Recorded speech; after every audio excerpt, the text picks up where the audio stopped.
Les amis, on part sur frontière franco-suisse, les travailleurs frontaliers en augmentation de France 3 Bourgogne-Franche-Comté. On est parti? 5h30, Fabien entame sa journée de frontalier. Après 5 années dans l'armée, il a décidé de tenter l'aventure suisse. Depuis maintenant 2 ans, il commence ses journées par un passage de frontière et 45 minutes à 1h30 de trajet. Il y a de nombreux frontaliers qui font cette durée en fait de trajet pour aller au travail. Donc après, ils savent pourquoi, hein, ok. S'il faut autant de trajet, c'est que derrière le salaire est très alléchant. Et ça fait partie du processus. C'est pour ça qu'il faut bien choisir sa zone d'installation à la frontière par rapport donc à son budget. Parce que qui dit voiture, dit essence, dit plus gros budget au mois. Mais après, il y a des solutions pour pallier à ceci, comme les transports en commun, etc. Donc c'est important, avant de se lancer dans le processus, d'être au courant de tout ceci et de faire les bons calculs. Je me déplace sur pas mal de sites. Je vais sur Lausanne, Fribourg, Genève, Bâle aussi. Donc il y a des fois aussi je prends les transports en commun, le train, ça, voilà. J'essaye de varier. Le jeune homme travaille pour une entreprise de recyclage de déchets. Aujourd'hui, il se rend dans un centre de tri de la banlieue de Lausanne. On a ici toute la partie centre de tri pour les professionnels. Et de l'autre côté là-bas, ça va être la déchetterie intercommunale pour donc les différentes communes qui sont aux alentours. Sa présence est nécessaire avant l'ouverture du site à 7h30. Il doit donc être matinal. Salut Hugues. Adieu. Ça va? Et toi? Ça va. C'est plus. Fabien est en charge du logiciel qui accompagne les chauffeurs en tournée et qui est utilisé pour facturer les entreprises selon le poids des déchets déposés en déchetterie. Je sais pas, il n'y a pas encore Une signature, s'il vous plaît. Un travail dématérialisé pour lequel il passe beaucoup de temps sur l'ordinateur. Il préfère tout de même venir sur site pour garder le contact et accompagner au mieux ses collègues. Salut Sébastien. Salut Fabien, Ça va? ça va et toi? Ouais. Justement, je voulais voir avec toi parce que j'ai deux, trois questions. J'ai l'impression que ça fonctionne que pour certaines matières. Une Ok. semaine de 42 heures, T'as un total avec un mensuel, jour de 50 télétravail personnes. et seulement 4 semaines de congés payés. C'est un rythme à tenir, même si le salaire en vaut la peine. Sur ce point, notre frontalier restera discret. Le SMIC suisse est lui fixé à 3 800 € mensuels.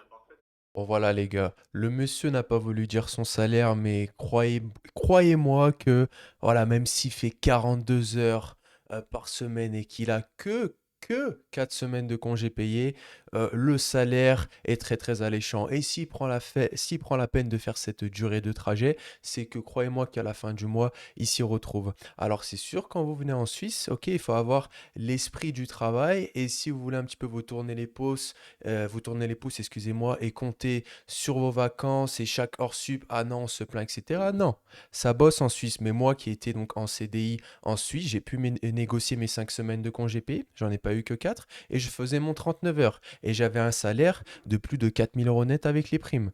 Donc ça dépend encore une fois de comment vous négociez en fait le salaire et vos avantages dans l'entreprise. Mais malgré tout ceci, le fait de travailler un peu plus, le salaire et le mode de vie restent dans tous les cas très très très avantageux. Donc il ne faut pas se mettre des barrières par rapport à ceci. Ou si vous voulez rester absolument à vos 39 heures, etc., et que c'est très important pour vous de ne rien foutre, entre guillemets, restez en France les gars. Restez en France concrètement. Forcément un salaire qui est attrayant. Et au-delà de ça, il y a quand même, je trouve, un certain nombre de choses qui sont de bonnes choses en Suisse. Il peut y avoir donc le cadre, il peut y avoir aussi bien sûr les conditions qu'on a de travail ici. Je trouve que, alors pour ma part en tout cas, mais moi je trouve on m'a laissé une belle opportunité de travail. J'ai pu quand même gravir les échelons au sein du groupe LEC Environnement. Et pour ça, c'est vrai que je trouve quelque chose d'intéressant. C'est tout à fait vrai ce qu'il dit. Et moi, je l'ai ressenti également dans le salariat en Suisse, c'est que, hormis l'aspect salaire, ok, parce qu'on va pas se mentir, peut-être la première démarche et le premier pas pour venir en Suisse, c'est le salaire. Mais derrière, tu as le cadre du travail et tu as une certaine flexibilité avec les employeurs que je n'ai jamais trouvé auparavant dans les entreprises françaises. Ok? Donc, c'est plus facile pour moi en Suisse de monter en grade, c'est-à-dire soit d'obtenir une augmentation, soit de grimper dans l'échelle de la société. Pour moi, il y a beaucoup plus de possibilités là où en France, tu as souvent un plafond de verre et pour demander la moindre augmentation, le moindre truc, c'est assez compliqué. Ok, par contre, derrière en France, oui, peut-être que tu fais moins d'heures, etc., etc., mais ici, tu fais des heures et tu sais pourquoi. Ok? Donc, je me le répète encore une fois, mais quand vous venez en Suisse, il faut être un charbonneur. Ça sert à rien de se tourner les pouces et de se dire, je vais en Suisse, je vais prendre mon gros salaire, je fais le minimum. Non. Sinon, vous aurez cette étiquette du français qui vient simplement pour prendre son argent et rentrer dans le pays. Et c'est important de montrer que même si vous êtes français, vous êtes bosseur et vous savez vous inculquer de cette culture du travail qui est très belle et qui est très importante en Suisse. Aussi simple que ça, les copains. À la pause déjeuner, travailleurs frontaliers et Suisses se retrouvent. Charrie, mais il n'y a pas de. C'est pas méchant. Quoi. Il y a Ouais, des c'est petites pas- vannes, mais voilà. C'est toujours marrant, quoi, c'est sûr. Une bonne ambiance, de meilleurs salaires et des perspectives d'évolution qui ont aussi séduit Our. Il fait 100 km tous les matins. Après, On vous paye par rapport à votre valeur. Voilà la différence. En France, Merci. Merci. vous êtes catégorisé, vous êtes à ce niveau-là, vous ne bougerez pas. Voilà, ici, à fur et à mesure, vous pouvez évoluer. La petite différence qui fait tout, qui change tout. Je vous ai dit ça juste avant, les copains. En France, vous êtes catégorisés. Ok? On ne vous paye pas à votre juste valeur. Regardez. C'est un travailleur frontalier qui témoigne. Le monsieur ici fait 100 km par jour.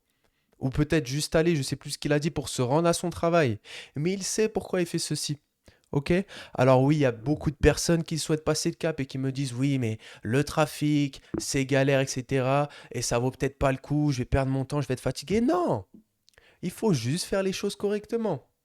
Moi, quand je suis venu travailler en Suisse, j'ai pris tout ça en compte et je me suis dit, ok, j'ai ma voiture à Lyon, je la laisse, je vais prendre les transports en commun, comme ça je serai moins fatigué, ça va me coûter moins cher et au final, je vais mieux m'y retrouver. Ces personnes-là font peut-être des kilomètres, etc., mais par rapport à leur situation, ça leur convient. Et regardez, ils témoignent. Ils leur disent que leur situation est meilleure, et ils disent que leur situation est meilleure, excusez-moi, et ça fait la différence. Ça fait la différence, et c'est pas quelques kilomètres qui va les arrêter. Parce qu'ils sont épanouis avec cette nouvelle situation, avec cette situation du frontalier, du travailleur frontalier. Des travailleurs frontaliers, bien acceptés par leurs collègues suisses, alors que le taux de chômage est tombé à 2% cet été, ils sont nécessaires à l'économie. C'est notre égal en fait finalement, ils font le même travail que nous. Après c'est vrai que dans des entreprises où j'étais avant, de plus grande envergure, c'était plus facilement des personnes qui venaient faire du travail administratif, qui peut-être certains Suisses n'avaient peut-être pas envie de faire aussi. 16h, Fabien reprend la route. Même si le prix de l'essence est à la hausse, le taux de change est devenu extrêmement avantageux ces derniers mois pour les frontaliers. Un mode de vie qui continue d'attirer, mais qui n'est pas synonyme de facilité.